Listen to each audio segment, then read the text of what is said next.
और मेरे साथ महामंत्र के स्मरण के लिए अपना मानस तैयार करें।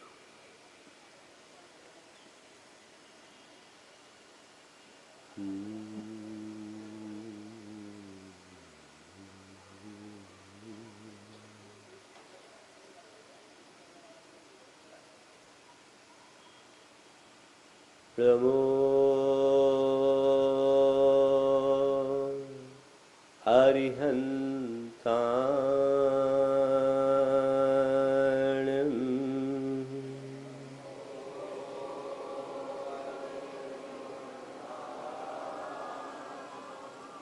नमो सिद्धाणं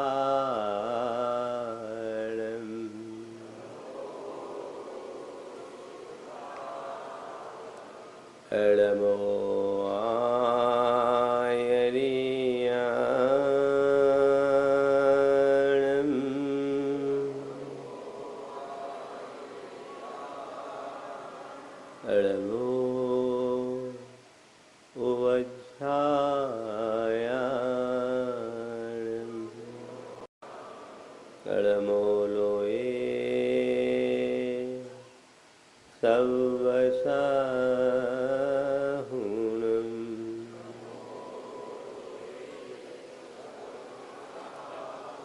एसो पंचीनमुयारो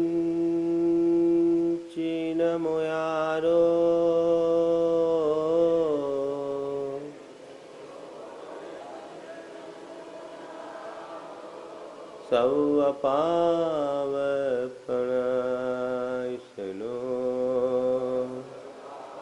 लालं च सवेशिम्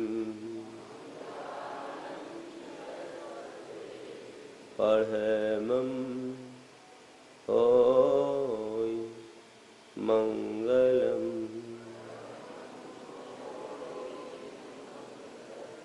जय बोलो देवादिदेव एकहजार श्री भगवान महावीर स्वामी की, अहिंसा परमो धर्म की, परम पूज आचार्य गुरुवर श्री विद्यासागर जी महाराज की।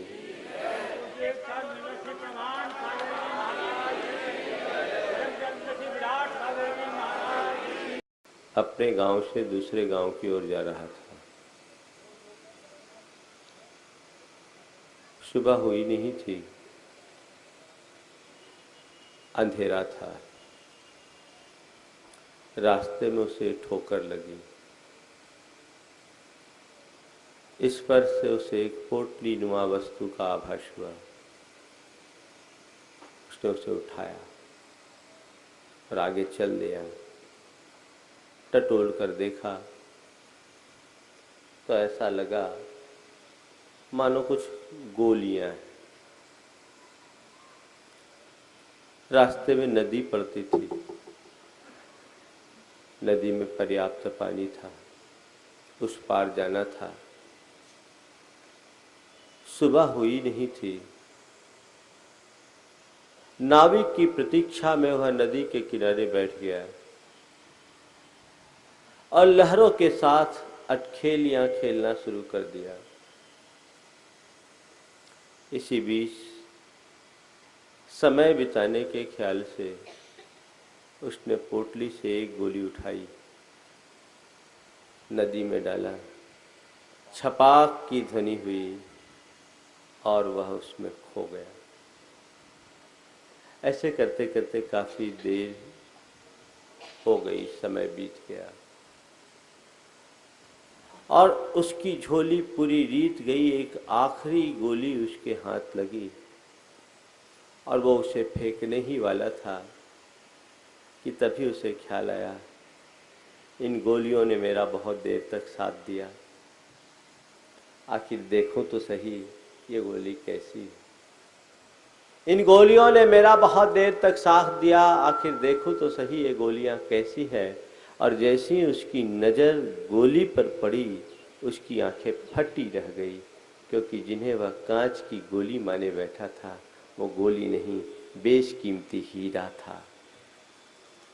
वो अपना सिर पकड़ लिया, हे भगवान, मैं कैसा अज्ञानी, मैंने कितनी बड़ी भूल की, हीरे की पोतली मुझे मिली और मैंने उन्हें कांच की गोली मानकर यूं ही व्यर्थ में फेंक दिया। काश ये अंधेरा पहले छटा होता, ये उजाला होता और मेरे अंदर का ये विवेक पहले हो गया होता तो मैं इन्हें बचा लेता। चलो सब खो गया सो खो गया, जो एक बचा है मैं इसे भी संभालूं तो मेरे जीवन में बहुत कुछ उपलब्धि घटित हो सकती है।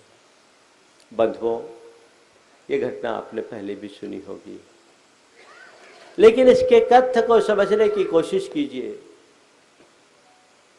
हमारे जीवन में बहुत सारी चीजें ऐसी हैं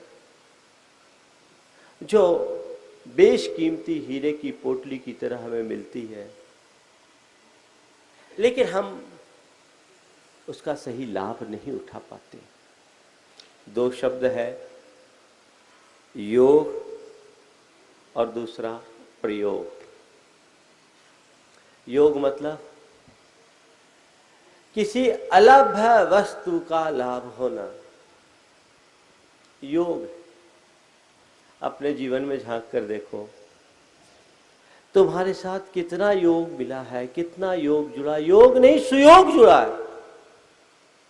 कभी विचार किया कितने सारे सुयोग तुम्हारे जीवन में जुड़े हैं।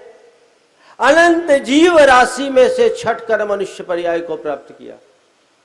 मनुष्य पर्याय को ही प्राप्त नहीं किया, मनुष्य पर्याय को प्राप्त करने के साथ भरत क्षेत्र में जन्म लिए। भरत क्षेत्र में ही जन्म नहीं लिया, जिनकुल को प्राप्त किया। जिनकुल को ही प्राप्त नहीं किया, ऐसी जगह जन्म लिया जहां देवशास्त्र गुरु का समागम मिलता है। और इतना ही नहीं, अच्छा शरीर मिला, अच्छी बुद्धि मिली, अच्छा परिवार मिला, अच्छे संस्कार मिले, धन संपन्नताएं मिल गई। सब चीजों को देखोगे तो तुम्हारे पास शुभ योग की एक लंबी लिस्ट बन जाएगी। मिले है कि नहीं मिले? कभी इनका आकलन करने की कोशिश किया कि मुझे क्या क्या शुभ योग मिला है? कभी सोचा? सड़क चलते देखो तो तुम्हें बहुत से ऐसे भी आदमी मिल जाएंगे जो आदमी की शक्ल में जानवरों से बदतर जीवन जीने को मजबूर है, जिनके हाथ पांव कटे हैं, ऊपर से गलित कुष्ठ है, तन पर बैठी मक्खी को भगाने में भी लाचार है, अपनी उदर पूर्ति दूसरों के सहारे कर रहे हैं, जिनको तन ढकने के लिए वस्त्र नहीं, पेट भरने के लिए अन्न नहीं, भूख के मारे पेट और पीठ मिलकर एक हो गई। कोई लूला है, कोई लंगड़ा है, कोई अंधा है, कोई गूंगा है, कोई बहरा है। सड़क चलते ऐसे लोग दिखाई पड़ते हैं। जब वो दिखे तो सोचो, काश इनकी जगह मैं होता तो मेरा क्या होता।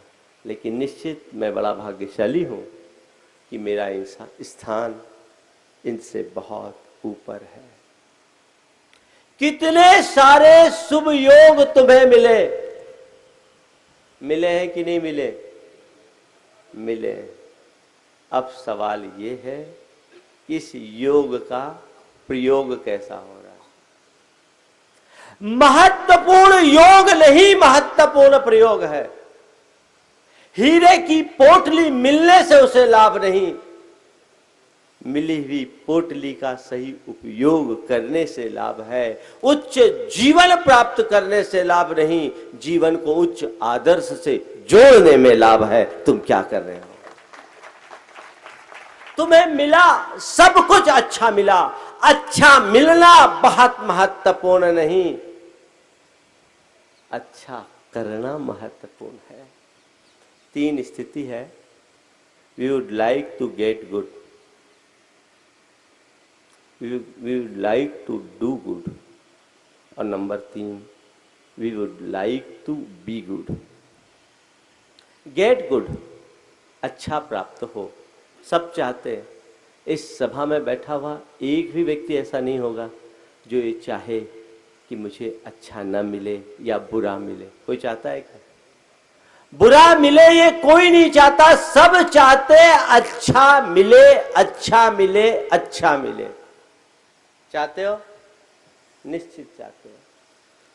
अच्छा मिले चाहते हो, और उसी अच्छे की चाहत के कारण तुम्हारे जीवन में बहुत कुछ अच्छा मिला हुआ है। सच्चे अर्थों में अगर विश्लेषण करो तो तुम्हें जो कुछ भी मिला है वो सब अच्छा मिला है, भले तुम्हें वो अच्छा न लगे। जो कुछ भी तुम्हें मिला है सब अच्छा मिला है। ये हो सकता है कि तुम्हें जो मिला वो अच्छा न लगे, लेकिन ये बात 16 आने सच है कि जो भी तुमने पाया है सब अच्छा पाया है, उत्तम ही नहीं उत्तमोत्तम पाया है। इसका एहसास है, इसका आभास कि मैंने अच्छा पाया? बोलो, हाँ, जोर से बोलो ना। है, अच्छा पाया है, और जो पाया है वो सब अच्छा लगता है। बोलो, आवाज ही बता रहे।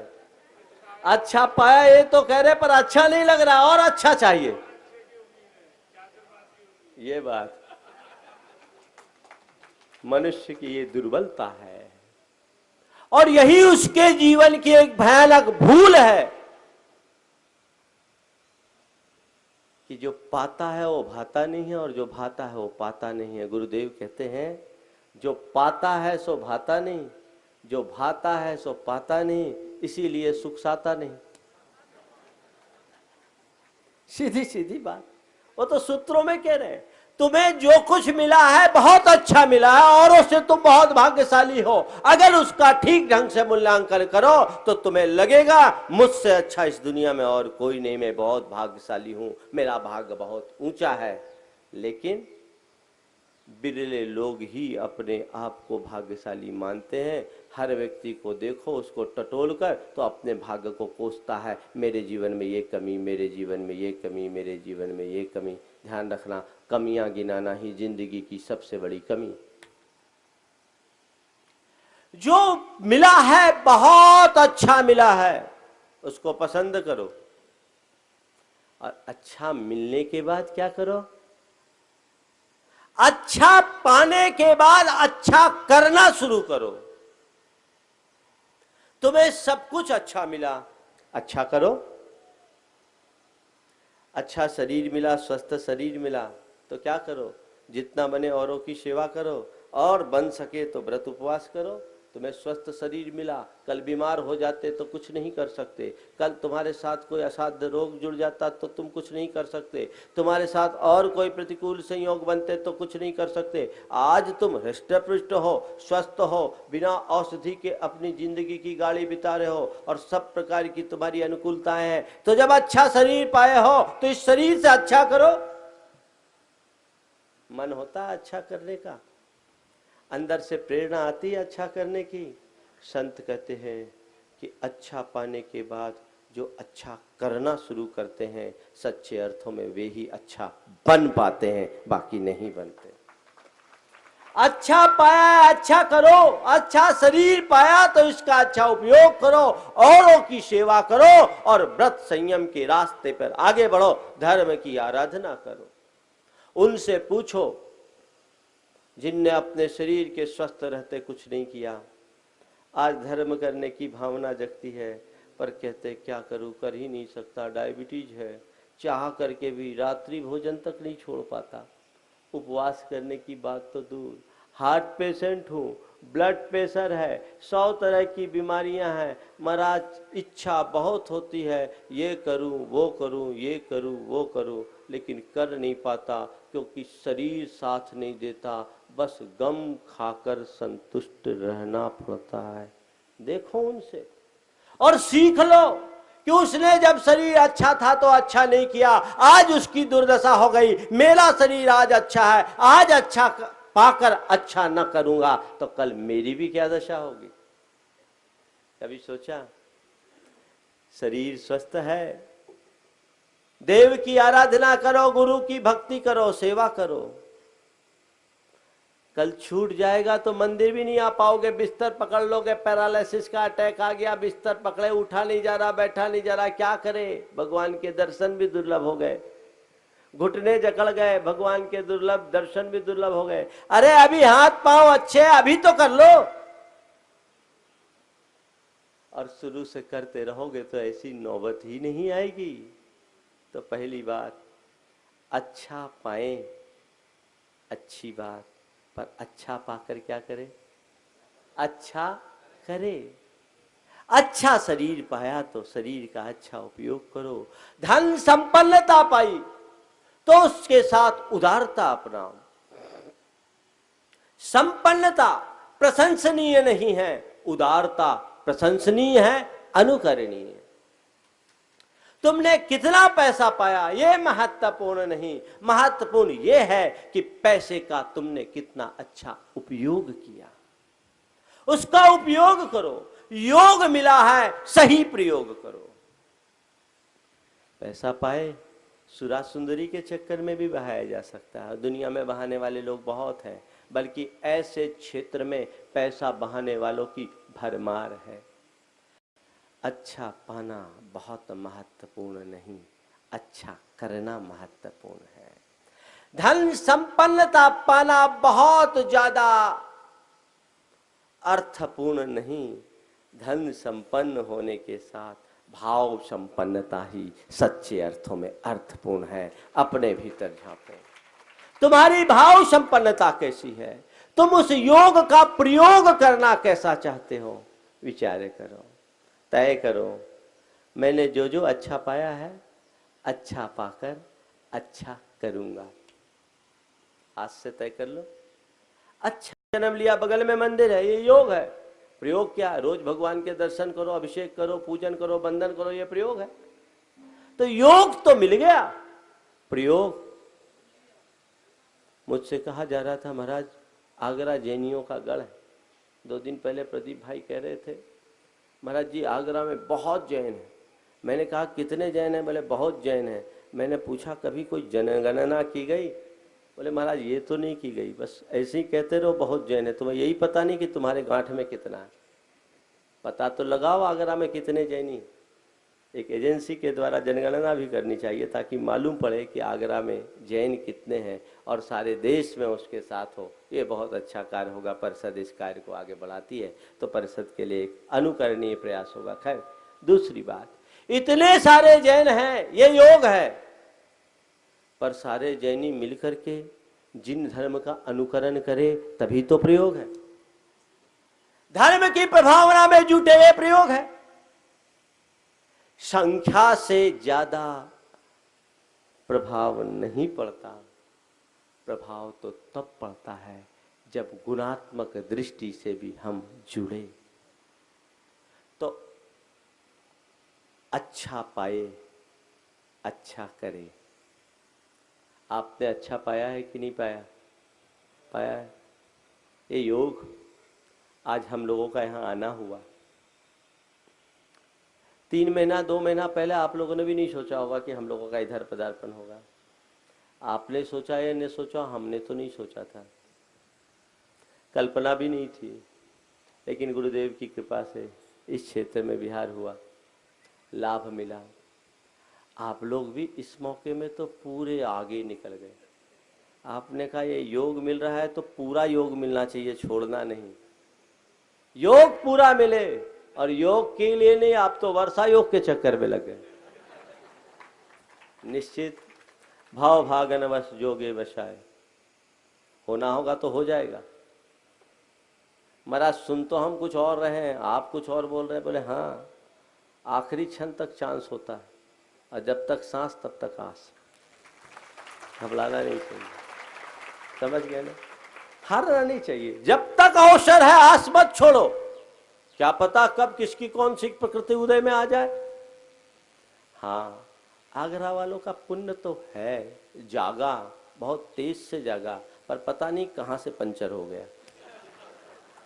उसको ठीक करो, उस पुण्य को बढ़ाओ, और अगर पुण्य बढ़ गया तो अभी भी चमत्कार हो सकता है। उसमें क्या बात हो गई? भक्ति का चमत्कार है, भक्तों का चमत्कार है, भावों का चमत्कार है। आप लोग ये मत सोचना कि महाराज का चौमासा फिक्स हो गया। अरे महाराज ये फिक्स नहीं तो चौमासा कहां से फिक्स होगा? कोई फिक्स नहीं है। ठीक है, संकेत। हम लोग तो गुरुदेव से बंधे, और गुरुदेव की जो आज्ञा हो गई चले। हम लोग पतंग हैं, उड़ते हैं, उड़ने का आनंद लेते हैं। उड़ना हमारा काम है, कितना उड़ना, कहाँ उड़ना, वो हमारे हाथ में नहीं, वो तो उसके हाथ में जिसके हाथ में डोर है। वो उड़ाते हैं, हम उड़ते हैं, जितनी ढील देते उतने उड़ते रहते हैं। ऐसा कुछ करे कि उस पतंगबाज का मन इस आगरा के बितान पर पतंग को स्थिर बनाने का हो जाए। तुम्हारी भावना पूरी हो जाए, तुम्हारी भावना पूरी हो जाएगी। पीछे फिरोजाबाद वालों ने भी खूब जोर लगाया, एड़ी छोटी एक कर दिया। अब वो निकलते हैं तो धीरे से कहते हैं महाराज फिरोजाबाद ना सही तो कम से कम आगरा ही सही, हमारे बगल में तो रहेंगे। मैच होता है तो पहले लोग सोचते हैं इंडिया जीत जाए, और इंडिया यदि कहीं मैच से बाहर हो जाए तो फिर बाद में कहते हैं चलो श्रीलंका ही जीत जाए, कम से कम एशिया में तो कब रहेगा। खेल आदमी चाहता है चाहते हैं कहीं से हमारे पास तो आ जाए। ये सोच अच्छी सोच है। योग बहुत दुर्लभता से मिलते हैं, पर प्रयोग करो, अच्छा प्रयोग करो। लेकिन कई कई बार बड़ा विचित्र हाल हो जाता है। अच्छे योग के चक्कर में जो अच्छा होता है उसको भी खो देते हैं।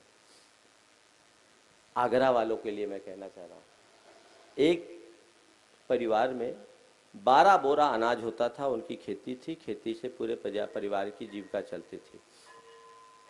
12 बोरा अनाज होता था, 12 महीने का काम चल जाता था। एक बार प्रकृति की कुछ मार पड़ी और 11 बोरा ही अनाज हुआ, 12 बोरा नहीं हुआ, 11 बोरा अनाज हुआ। अब 1 बोरा अनाज की समस्या, 1 महीने के अनाज की समस्या, बड़ी विकराल समस्या। पूरे परिवार के लोग मिल बैठ करके रात भर मीटिंग किए, और मीटिंग करने के बाद उनने एक प्रस्ताव पारित किया कि भैया इस साल समस्या विकराल है, 1 महीने के अनाज का शॉर्टेज है।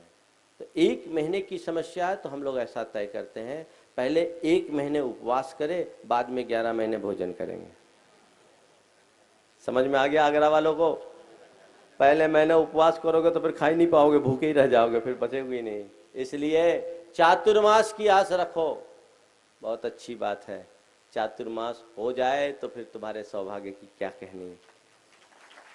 लेकिन चातुर्मास मिले या न मिले, जो प्रवास है उसका तो लाभ पूरा ले लो। महाराज हम तो चौमासे में खाएंगे, तो अभी उपवास रखोगे, बचोगे ही नहीं। इसलिए जो मिल रहा उसे लो, उसका लाभ उठाओ। आज हम आपके बीच आए, बहुत उत्साह आप लोगों ने प्रकट किया है। अपने उत्साह को वृद्धिंगत करो और इस योग का सही प्रयोग करने की कोशिश करो। मैं हमेशा कहता हूं, महत्वपूर्ण ये नहीं कि हमें कितना सानिध्य मिला, महत्वपूर्ण ये नहीं कि हमें कितना सानिध्य मिला, महत्वपूर्ण ये है कि सानिध्य से हमें क्या मिला। अगर तुम्हारी चेतना जागृत है तो पल भर के सानिध्य से ही जीवन में परिवर्तन आ सकता है, और चेतना सोई है तो सारी जिंदगी सानिध्य में रहने पर भी जहां के तहां रहोगे। इसलिए अपने आप को जगाओ। आज आपके बीच आए हैं तो आए हैं तो अभी हैं, कब तक हैं ये हमको पता नहीं, पर हैं, और हैं तो जब तक हैं आपको लाभ देंगे।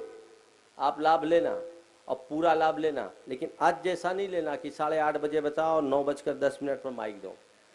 भैया मेरा नेचर अलग है, कट शॉर्ट करना, आते ही 5 मिनट के भीतर प्रवचन शुरू करा देना, ताकि 8:30 पर मुझे मंच पर बुलाए, 8:35 पर डाट आप अपना प्रवचन शुरू कर दें, ताकि हम 9:30 तक अपने प्रवचन को समाप्त कर सके। आप लोग भी अपना काम कर सको और हम लोगों का भी ध्यान रखो। आप तो नाश्ता करके आते हो, घड़ी से काम करो, हिसाब से चलो, तो वो उस बात का ध्यान रखेंगे। मुझे आज पहला दिन है तो पहले दिन तो सब छूट होती है, हम लोगों को भी देखना पड़ता है कि ठीक है, देखें संचालन तो बहुत अच्छा चल रहा था, लेकिन कभी कभी जब अच्छा संचालन होने लगता है ना तो मामला